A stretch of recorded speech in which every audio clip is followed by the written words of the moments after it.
Kalau menurut saya sih terkait dengan narasi itu ya kita tidak bisa menafikan ya suara-suara dari masyarakat netizen sebab lewat media sosial lah kadang-kadang kebenaran itu terungkap. Termasuk menaikkan bendera putih yang kemarin itu. Ya, itu mengibarkan bendera putih. bendera putih dan itu viral di mana-mana ya. Ya. Bentuk apa sih kepasrahan atau Bentuk kepasrahan satu dan satu kata Gubernur Aceh Mualim ini itu salah satu bentuk kepasrahan dan meminta bantuan. udah kan sebenarnya? Udah jalan. Tapi kenyataannya faktanya kan masih banyak yang kelaparan. Assalamualaikum warahmatullahi wabarakatuh. Kembali lagi di Sindoskop. Kali ini kita akan membahas masih soal bencana, tapi kita udah tahapan yang lebih ke level rehab dan rekon, atau dibalik rekon dan rehab. Jadi rekonstruksi dan juga rehabilitasi untuk pasca bencana ini berlangsung. Meskipun bencananya masih datang, ada banjir juga kemarin, tapi percepatan untuk segera melakukan konstruksi dan juga rehabilitasi ini menjadi sangat urgent. Nah, bagaimana prosesnya, dan kita juga akan update bagaimana situasi yang terjadi di sana sebenarnya, apakah udah siap kita melakukan rehabilitasi. Saya akan bahas itu bersama teman-teman para redaktur dari Sindonews. Ada Mas Riko, Mas Sunu, dan Cipto. Mas Cipto. Oke, saya ke Mas Cipto dulu.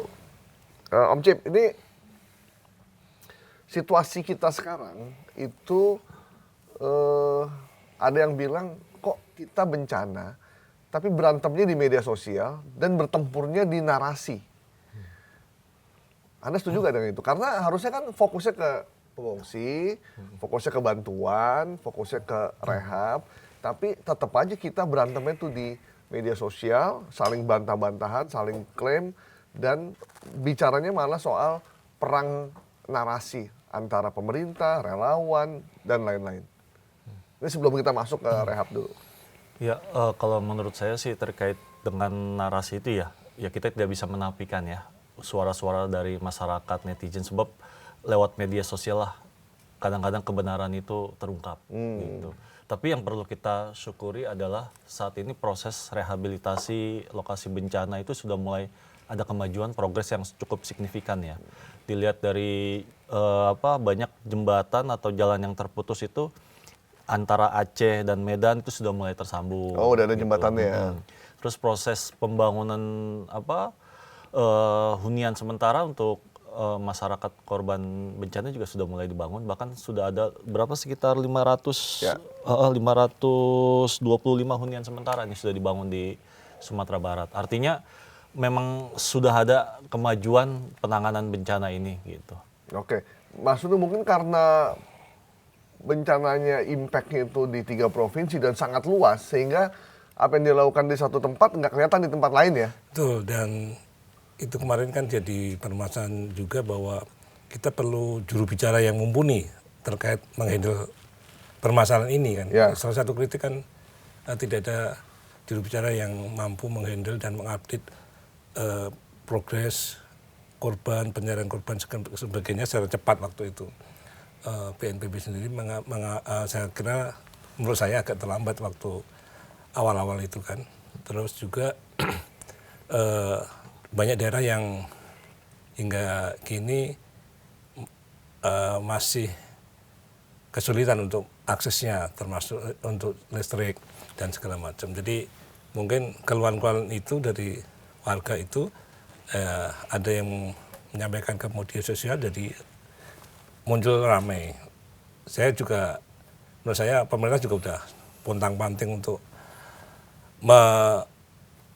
berupaya untuk menyelesaikan, menangani bencana di 3 provinsi di Sumatera ini. Tapi ya itulah, masyarakat kita kan memang sekarang medsos terbuka, jadi perdebatan. Gitu. Iya. Jadi karena memang aktivitas yang dilakukan oleh TNI, Polri, para relawan sebenarnya udah banyak ya. Udah banyak. Cuman kan masyarakat korban pengungsi kan juga sangat banyak. Begitu mereka melakukan selfie, video, segala macam. Walaupun kita nggak bisa menafikan juga bahwa ini bencananya luas, masih ada daerah yang terisolir, masih ada daerah yang belum dapat bantuan. Termasuk menaikkan bendera putih yang kemarin itu. Ya, itu Mengibarkan bendera putih. Bendera putih dan itu viral di mana-mana ya. Untuk apa sih, kepasrahan atau bentuk kepasrahan satu, dan satu kata Gubernur Aceh Mualim ini itu salah satu bentuk kepasrahan dan meminta bantuan bahwa kami perlu bantuan. Walaupun pemerintah, Bang Riko, pemerintah udah bilang kita sanggup membantu, uang kita cukup banyak. Nolak bantuan internasional juga. Ya, menolak bantuan internasional karena kita punya harga diri, kita masih bisa. Sebenarnya pemerintah emang udah masuk belum sih? Udah kan sebenarnya? Udah jalan. Tapi kenyataannya, faktanya kan masih banyak yang kelaparan nih. Contohnya teman saya. Jangan lebay juga Anda ngomong kelaparan. Yang bener ini. Fakta dari teman wartawan yang jadi korban juga. Oke. Dia itu warga kecamatan Kota Kuala Simpang, kampung Kota Kuala Simpang, Dusun Amalia. Di Aceh? Ini barusan nih ngabarin. Aceh mana itu? Di Aceh Tamiang. Aceh Tamiang. Bahwa kondisi Aceh Tamiang masih Ini terbaru nih ya? Iya, masih berlumpur dan masih mati listrik nih, Bang. Kan udah 93% nyala. Itu kan kata itu. Kata yang meralat kan, udah meralat juga dia. Oh, diralat ya? Udah minta maaf juga kan dia. Salah datanya dia. Oke. Betul. Terus update-nya gimana yang terbaru? Bantuan sembako sih katanya. Enggak, kondisi yang terakhir masih listrik belum nyala, tanah lumpur masih banyak, rumah-rumah masih belum dievakuasi. Jaringan hilang timbul. Jadi kalau mau komunikasi harus janjian dulu jam berapa dan titik mana katanya. Listrik masih mati. Dan yang dibutuhkan masyarakat di situ butuh kelambu, selimut, alas tidur untuk bayi dan balita. Apalagi kan lagi tuh viral juga tuh baru-baru ini. Ibu hamil 9 bulan nyebrang sungai pakai tali tuh. Oh iya, kan? saya lihat tuh. Itu dia. Nah itu kebutuhannya yang harus dipenuhi ya. Bantuan air listrik katanya sih ada tapi masih belum cukup, Bang. Ya. Sumur bor masih perlu dibanyakin tuh di sana tuh. Oke. Nah, harga cabai yang sebelumnya 300.000 per kilogram sekarang udah jadi 180.000. Udah stabil. Nggak tahu tuh stabil. 180.000 per kilo. Sebelumnya 300.000. turun dong. Ya? Turun. Berarti udah mulai turun lah ya. Oh, gimana sih? Turun itu berarti bagus. Nah, Om Cip, ini kan sebenarnya apa ya? Bantuan ini karena tempatnya luas, bantuannya kan butuh banyak. Sementara menuju ke tempat lokasi juga akan sulit. Nah, sebenarnya fokus kita tuh sebenarnya gimana? Mau ngurusin pengungsi dulu, memastikan bahwa semuanya udah lancar, baru kita bikin hunian sementara, melakukan rekon dan rehabnya secara cepat, atau memang berbarengan aja? Kalau kita lihat sih kondisi saat ini ya semua bergerak bareng sih. Penyaluran bantuan dibarengi dengan normalisasi pasokan listrik, terus pembangunan hunian sementara itu bergerak semuanya. Gitu, termasuk pembangunan dapur-dapur umum. Bahkan kan kemarin juga kalau nggak salah Polri juga membangun kan dapur umum TNI segala macam, itu memberikan bantuan-bantuan untuk korban bencana di 3 provinsi itu secara serentak gitu. Bahkan kalau kita lihat di media sosial tuh ada yang petugas PLN itu sampai bawa gardu PLN itu sampai dipopong itu kan ke atas itu untuk bisa memulihkan pasokan listrik. Artinya semua bergerak. Itu kerja-kerja sunyi yang harus kita sampaikan juga ke publik ya, bahwa jangan sampai publik melihatnya hanya satu kacamata saja bahwa pemerintah tidak ngapa-ngapain gitu. Tapi memang udah dikerjakan meskipun belum maksimal. Maksudnya saya juga lihat tuh ada di grup PLN juga bahwa banyak petugas PLN yang karena tanahnya kondisinya lumpur, jadi mereka berat naik ke atas, dan itu memang butuh, kalau listrik kan butuh transmisi kan, gitu. Jadi nggak bisa sembarangan untuk dinyalakan. Cuma memang permasalahannya adalah ketika menteri-menterinya Pak Prabowo nih atau pejabat-pejabat lain ketika ditanya responnya karena mungkin takut salah gitu atau takut dibilang nggak kerja, akhirnya asal ngomong aja gitu. Dan justru ketika di tengah bencana ada orang asal ngomong, ditagih janjinya kan. Nah begitu ditagih janjinya ternyata nggak memenuhi, udah rame lah di media sosial. Orang akhirnya semua fokus ke sana. Nah Mas, jadi sebelum kita bahas ke rehab dan rekon, ketika bencana ini ada yang bilang seharusnya pemerintah tuh kompak dan tidak asal ngomong meskipun dia seorang menteri. Jadi dia sampaikannya ke jubir seperti waktu kita punya BNPB di kala Covid ya harusnya ya. Zamannya Doni Monardo ya. Zamannya Doni Monardo. Jadi yang ngomong cuman Doni Monardo, Pak Yuri, ya, terus Asma Subroto tuh apa namanya tuh, yang dia itu udah nggak boleh lagi, nggak ada yang ngomong soal itu supaya tidak simpang siur. Dan waktu itu, waktu Covid kan mereka update terus dari pagi sampai siang, sore itu di-update gitu ya, ada press conference terus. Nah ini yang menurut saya perlu hal seperti itu ya. Jadi informasi bisa cepat untuk sampai ke masyarakat juga. Termasuk bahwa kita harus tahu juga bahwa ternyata korban bencana di 3 provinsi ini kan untuk rumah rusak aja sampai 37.546. Itu nggak kebayang kan segitu banyaknya, dan pemerintah kan saat ini telah menyediakan dana sekitar 51,82 triliun untuk rehabilitasi dan rekonstruksi di Aceh, Sumatera Utara dan Sumatera Barat ini. Tapi yang terpenting juga jangan sampai banyak oknum-oknum yang bermain dan malah memperkaya diri sendiri di tengah bencana gitu. Itu jangan sampai. Itu banyak yang kayak gitu. Potensi korupsinya pasti ada. Iya pasti ada ya. Dan itu kayak pernah terjadi deh beberapa waktu lalu. Iya. Dan jadi kasus kan waktu itu. Jadi kasus kan. Rekonstruksi Aceh, segala macam seperti itu. Waktu itu si tsunami waktu kalau nggak salah waktu itu. Jadi itu jangan sampai lah seperti itu. Oke, kok salah satu penanganan bencana pasca bencana yang dianggap sukses kan selain COVID ada lagi tsunami kan. Iya. Nah, lu ngikutin nggak waktu tsunami itu kenapa bisa dianggap sukses dalam hal penanganan bencana maupun untuk rehab dan rekon ketika tsunami itu terjadi? Bedanya dengan sekarang. Iya. Beda. Kalau tsunami ya, tsunami tahun 2004 ya.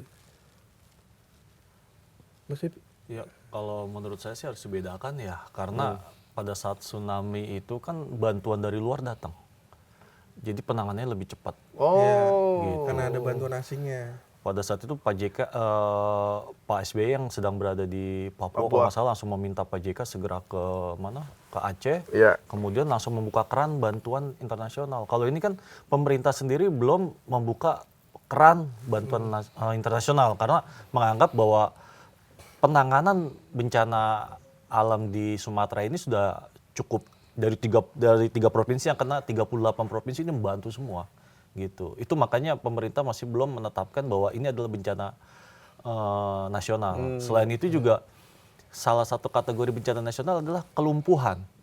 Kelumpuhan dalam arti pemerintah daerah. Ini kan BPBD-nya masih bisa, terus Pemdanya juga masih bisa itu. Itu makanya ya sangat beda lah dengan waktu tsunami. Kalau tsunami itu udah orangnya nggak ada, kantornya juga nggak ada ya? Nggak ada, betul-betul lumpuh dan keran bantuan internasional kan turun semua. Yeah. Tapi kalau menurut saya kalau misalkan asing atau internasional mau bantu, kenapa enggak ya? Supaya merata aja nih Bang, masih ada titik-titik yang daerah terisolir belum kejangkau pemerintah. Kalau bantuan internasional itu harus ditetapkan bencana nasional dulu nggak sih? Iya. Iya Bang. Kalau nggak ditetapkan nggak bisa? Dan sepertinya juga bantuan itu nggak, kalau kata ini ya, nggak ada makan siang gratis juga kan. Gitu. Oh itu pasti ada sesuatu lah ya. Itu yang harus dipertimbangkan juga. Sebenarnya sih publik sih menerima aja statement pemerintah itu. Cuma publik berharap statement itu dibarengi dengan penanganan yang cepat. Karena dengan gambar-gambar di media sosial ada orang jalan kaki, ada bapak bilang rumahnya belum ada evakuasi, belum ada didatangi bantuan segala macam, itu yang membuat akhirnya netizen tuh emosi gitu, marah gitu. Bahkan ada seorang psikolog bilang, ini karir seumur hidup saya menerima 2 pasien, dua-duanya stres bukan karena urusan orang tua atau urusan percintaan, tapi stres karena mikirin bantuan mikirin bencana dan mikirin negara. Dan dia sampaikan itu ke publik tuh di Instagramnya dia, gitu. Nah ini kan sebagai satu tanda ya bahwa kalau udah mengalami stres begini karena bingung dia mau melihat penanganan bencana di Indonesia, artinya memang penanganan manajemen krisis bencana kita belum ditangani dengan baik ya, Mas. Kemudian Gimana kok? menteri-menterinya juga ketika di depan presiden laporannya kayaknya bagus nih. Tapi kenyataannya belum jalan nih Bang. Kayak misalkan Menkes mau ngerakin ratusan 450. dokter magang kok belum dikirim. Padahal kan di sana kan masih banyak yang butuh trauma healing kan. Iya. Kayak gitu-gitu kan masih banyak nih. Jangan sampai korban berjatuhan baru nyampe. Menkes viral juga tuh Mas. Karena nanti naik helikopter, Pak Presiden bisa membuka resmi dan foto-foto. Itu jadi agak cukup rame ya. Memang masalah di kita itu adalah komunikasi publiknya. Menteri-menteri kabinet ini memang harus diperbaiki. Sebenarnya kan gini, sebenarnya ketika para menteri itu bicara, Menteri SDM, Menteri Dalam Negeri, Menteri Sosial, ketua-ketua lembaga atau anggota DPR siapapun, ketika dia bicara dia dia tidak mewakili dirinya atau dia tidak mewakili kementeriannya. Ketika dia bicara dia mewakili pemerintah sebenarnya. Dan masyarakat nggak melihat bahwa Pak Bahlil ngomong itu sebagai Pak Bahlil. Masyarakat melihat ketika Pak Bahlil ngomong, ya itu dia representasi negara. Representasi pemerintah kan membantu presiden. Pak Tito ngomong pembantuan Malaysia lebih kecil daripada bantuan negara kita. Itu publik kelihatannya bukan sebagai Pak Tito seorang, tapi sebagai negara. Orang yang terlibat di pemerintahan. Sehingga di narasi di media sosial itu sangat negatif responnya. Dan ini kan nggak bagus buat penanganan bencana untuk menyelesaikan ini. Nah menurut Mas Unu, kenapa sampai saat ini kita belum menentukan juru bicara bencana yang dipercaya oleh publik? Semua informasi yang mereka dapat di lapangan itu sampaikan dulu ke dia.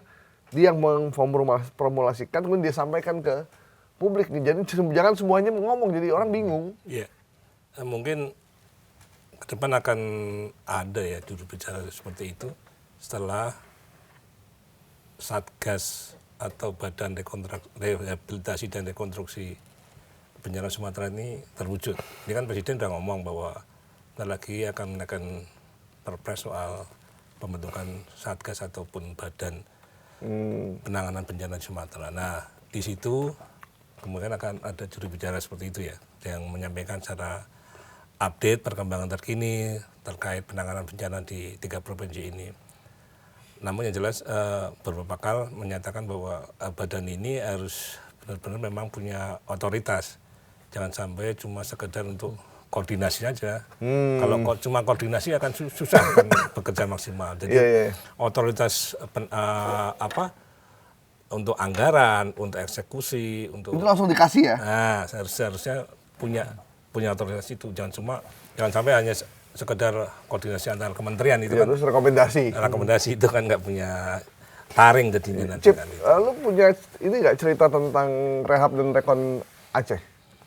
Bagaimana mereka menangani sehingga selain bantuan internasional ya, ada ini nggak? Kan mereka kan lumayan cepat juga tuh. Selain ada Pak Wapres tentunya ya. Iya Kan kita ada Wapres juga. Ya kan dulu ada Pak JK.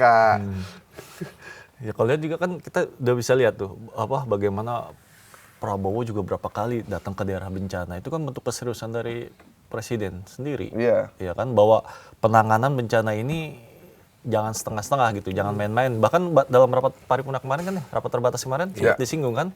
Jangan datang sana untuk semacam menjadikan bencana sebagai tempat wisata gitu. Foto-foto gitu ya. Foto gitu. Artinya memang penanganan bencana ini serius oleh presiden. Itu Pak Prabowo ngomong begitu buat nyindir yang di dalam atau nyindir yang di luar ya? Kemungkinannya mungkin ada di kabinetnya yang seperti itu kan. Jadi nggak enak ngomongnya ya. Iya. Jadi ngomongnya buat semua aja gitu. Iya. Jadi memang bedanya kita sama waktu Aceh tsunami dengan yang kondisi sekarang itu apa ya? Kebetulan saya waktu waktu tsunami itu saya lagi liputan, ini pas banget nih, saya lagi liputan di Istora, Persaudaraan Rakyat Aceh. Saya lagi liputan tuh di Istora Senayan. Pagi jam berapa tuh, jam 8 atau jam 9 gitu. Tiba-tiba ada info gempa dan tsunami di Aceh. Nah orang yang ada di situ panik, teleponin keluarganya nggak bisa, nggak nyambung-nyambung. Nah sampai jam 12 siang itu banyak yang belum tahu apa yang terjadi sebenarnya di sana, karena komunikasinya nggak bisa dilakukan, gitu, nggak bisa dilakukan sampai akhirnya ada yang terhubung atau tersambung. Kemudian malam itu juga Pak JK itu memerintahkan Pak Sofyan Jalil untuk berangkat ke hari itu juga tuh sore apa siang gitu, saya ingat tuh, ke Aceh. Nah sampai di sana ternyata Pak Sofyan Jalil juga nggak ini melaporkan bahwa Pak Aceh sudah lumpuh total, jadi nggak bisa masuk terlampau jauh kecuali kita bawa bantuan ke sini. Akhirnya Pak JK malam-malam rapat ya, kemudian meminta semua gudang baik Bulog maupun obat-obatan untuk dibuka dan dikirim besok pagi. Kemudian ada seorang pegawai dari Kemenkes bilang, Pak, kalau ngambil malam ini udah malam jam 9. Orangnya udah pada tidur. Kalau begitu kalau besok pagi. Terus dia menengok ke seorang tentara, bawa punya pisau. Ada Pak, tembak aja itu gudangnya. Betul. Untuk ngambil. Jadi dia bilang kalau kondisi darurat gini, kita boleh mengambil keputusan cepat meskipun itu tidak sesuai dengan prosedur. Karena kalau sesuai dengan prosedur, ya udah keburu mati orangnya. Dan akhirnya benar-benar malam itu diambil dan besok pagi mereka berangkat ke Aceh untuk penanganan. Kemudian Pak SBY membentuk badan yang ketuanya Kuntoro Mangkusubroto ya, BRR. Badan Rekonstruksi dan Rehabilitasi Aceh. Waktu itu ketuanya Pak Kuntoro, anggotanya beberapa menteri, tapi Pak Kuntoro diberikan wewenang sangat besar untuk mengelola pendanaan pembangunan, rekonstruksi, dan rehabilitasi. Dan kunci dari rehab dan rekon ini adalah uang. Mau bikin sistem kayak apa, mau bikin konsep kayak apa, kalau uangnya nggak ada, nggak bisa jalan. Nah kira-kira itu ada hambatan nggak kita di urusan UID sebenarnya? Gimana Mas? Kalau dalam rapat terbatas kemarin ya, Presiden Prabowo bilang kita nggak menerima bantuan asing karena kita sendiri masih punya duit. Berarti masih mampu ya? Masih mampu, karena dari awal tahun kita udah melakukan penghematan ratusan triliun. Kuotasinya kan seperti itu. Jadi duitnya masih banyak sisa? Kalau masalah uang ada, dan itu bukan diadain tapi ada gitu ya, ada tersedia dan berarti kan tinggal melaksanakan ya. Untuk 51,82 triliun untuk yang diperkirakan oleh BNPB untuk rehabilitasi dan rekonstruksi itu ada tadi kan, sekarang tinggal pelaksanaannya dan pengawasannya kan menurut saya. Jadi sebenarnya uangnya ada lah ya. Ada. Gimana kok uangnya ada nggak nih? Ada, bahkan ada daerah yang mintanya berapa ditambahin sama Prabowo lebih tinggi. Oh iya.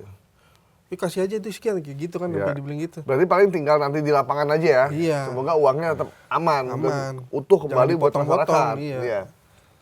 Kan PR kita begitu biasanya. Itu dia. Oknum-oknum yang gentayangan, ini yang bahaya. Dari atasnya 5 nih, tapi turunnya cuma 1. Kenapa selalu ada orang memanfaatkan situasi sulit bencana untuk kepentingan pribadi ya? Udah moral hazard tapi memang kebiasaan. Itu mental yang Mental ya. Kita ada yang bisa dilakukan oleh masyarakat. Nah oke nih. Ada yang bilang, oke netizen jangan cuma komen tong. Bantu rakyat Aceh dengan memberikan donasi. Atau melakukan apa. Nah masyarakat sendiri ngelihatnya kayak apa nih. Ada sebagian orang yang udah skeptis. Ada yang udah apatis. Ada yang udah masih banyak yang berharap juga. Beragam. Terkadang memang kalau karena media sosial udah terlampau terbuka, ada satu keluarga, ada 6 keluarga, 5 tertangani dengan baik, 1 enggak karena ada dia telat segala macam. Terus ada yang bikin video, jadilah barang itu viral. Nah, tapi kalau memang pemerintah ada di lapangan dan melakukan bantuan secara penuh, kayaknya isu media sosial tuh nggak jadi isu sebenarnya. Tapi kalau kita lihat peran masyarakat juga cukup besar kok. Ya bergotong royong membantu saudara-saudaranya yang di Aceh. Itu kita lihat kan kayak siapa influencer itu ya kan. Ferry Wandi. Ferry Wandi. Terus kemudian kemarin belum lama itu artis siapa Hari Untung dan PBN, Yeah. Muhammadiyah semua segala macam itu kan mereka bahu membahu membantu masyarakat yang kena korban ini gitu. Beberapa partai juga turun sih. Sudah turun gitu. Cuma memang ya kadang tergantung dari sisi mana sih kita melihat bencana ini di media sosial ya, gitu. Meskipun kita nggak bisa menafikan lah peran media sosial juga kadang-kadang penting juga. Iya. Gitu. Itu kayak pisau bermata dua. Bisa dipakai untuk kebaikan, bisa dipakai untuk keburukan gitu. Jadi ada yang provokasi juga, ada yang menginformasikan bantuan juga. Kadang ada sesuatu yang tidak viral di media sosial tidak diurus. Begitu viral baru diurus gitu. Jadi memang anomali ini akan terus terjadi. Cuman problemnya adalah ada sejumlah relawan filantropi, lembaga-lembaga yang kontak ke kita. Dia bilang, kita kalau urusan bantuan banyak mas. Kita udah melakukan bantuan ini udah puluhan tahun. Jadi kita udah tahu apa yang mesti kita lakukan, apa yang mesti kita kirim, bagaimana pengirimannya, dan kita punya cabang juga di semua tempat. Cuman problemnya dia bilang, ketika bantuan itu kita bawa, kita tuh kadang bingung, kita tuh mau kemana ini? Kita mau ngasih kemana? Karena tidak ada orang yang melakukan otoritas itu. Gitu. Oke, untuk filantropi A datang ke sini ya, ke desa ini. Ini gini, ini kebutuhannya ini lengkap tuh datanya. Jadi nggak perlu nama tapi datanya lengkap tuh. Berapa RT, berapa RW gitu. Lembaga ini datang, oke, kamu ke sini ya. Nah, itu nggak ada. Yang mengorkestrasi itu. Yang mengorkestrasi itu. Bantuan banyak, cuman akhirnya di tempat yang bisa dijangkau relawan aja. Sementara katanya, misalnya nih tempat nih, tengah-tengah di tengah kota nih, itu banyak daerah yang di belakang itu nggak tersentuh. Nggak tepat, iya.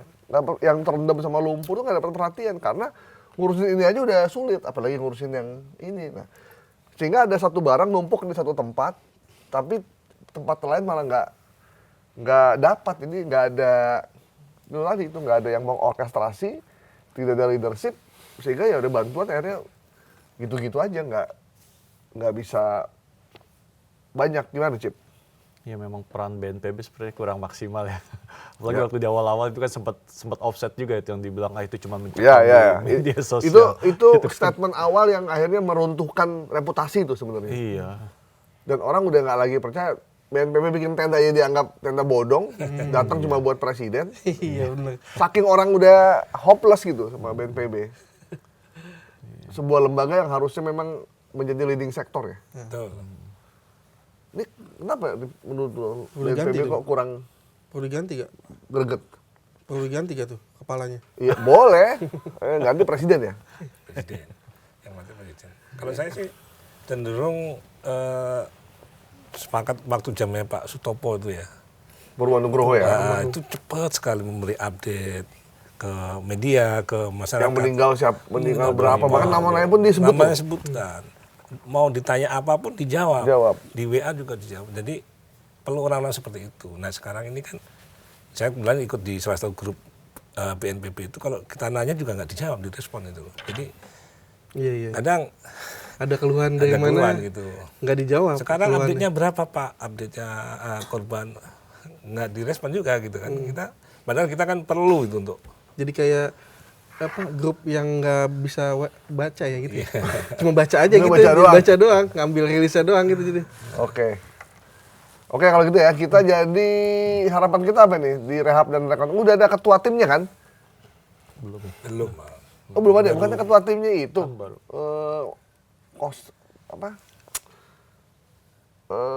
Pangkostrat bukan? Kok Pangkostrat sih? Kasat Maruli kalau nggak salah. Oh iya itu pembangunan infrastruktur ya? Iya, betul. Pak Maruli kan ya? Iya. Sempat dengar itu. Itu untuk pembangunan jembatannya, membantu Kementerian PU. Oh udah dilakukan kan ya jembatannya, alhamdulillah ya. Sudah banyak itu, udah berapa? Jembatan Bailey. Bailey. yang di TPN mana? Mane, TPN. Yang sementara dulu deh, yang penting bisa terhubung dan nggak usah ada tali yang membahayakan oleh masyarakat. Dan rumah Huntara juga yang dibangun juga cukup besar ya. Sedang lah. Di Sumatera Barat ya itu ya? 70 meter persegi kan lumayan ya gitu. Ya, ya jadi kita memberitakan hal yang positif, memberitakan hal yang udah dilakukan oleh siapapun, termasuk pemerintah, supaya publik juga tahu gitu bahwa bantuan ini ada di mana-mana. Dan kita pun memberitakan juga untuk peristiwa di Aceh, Sumatera, dan juga di Sumut yang dianggap belum tertangani dengan baik gitu. Jadi kalau yang baik kita sampaikan, kalau yang kurang baik karena misalkan informasinya tidak pas, ya kita sampaikan juga bahwa di daerah ini kekurangan air bersih, di daerah ini belum diangkut pasirnya, ada wilayah yang belum sama sekali terdampak untuk dapat bantuan tuh kita sampaikan juga gitu. Jadi kita fair juga gitu. Nah itu yang kita harapkan supaya bencana di Sumatera ini tidak jadi simpang siur, tidak banyak informasi hoax yang beredar, tapi kita sampaikan secara proporsional gitu. Jadi sesuai dengan koridornya. Kalau memang beritanya baik, warga senang ya kita beritain. Kalau memang ada yang nggak baik ya kita beritain juga gitu. Bahwa ada suatu wilayah belum sama sekali dapat bantuan air bersih gitu misalkan. Karena air menjadi kebutuhan ketika di tengah bencana seperti ini. Oke, cukup ya. Obrolan kita soal bencana, rehab dan rekon. Semoga mereka yang dikasih tanggung jawab untuk melakukan rehabilitasi dan rekonstruksi di Aceh, Sumatera Barat, dan Sumatera Utara bisa amanah, bisa dengan cepat membangun kembali Aceh karena ini sangat dibutuhkan oleh masyarakat, terutama anak-anak yang saat ini menjadi korban paling serius di gempa atau di bencana Sumatera. Demikian, terima kasih teman-teman semua. Oke, sampai ketemu di Sindoskop minggu depan. Bye-bye.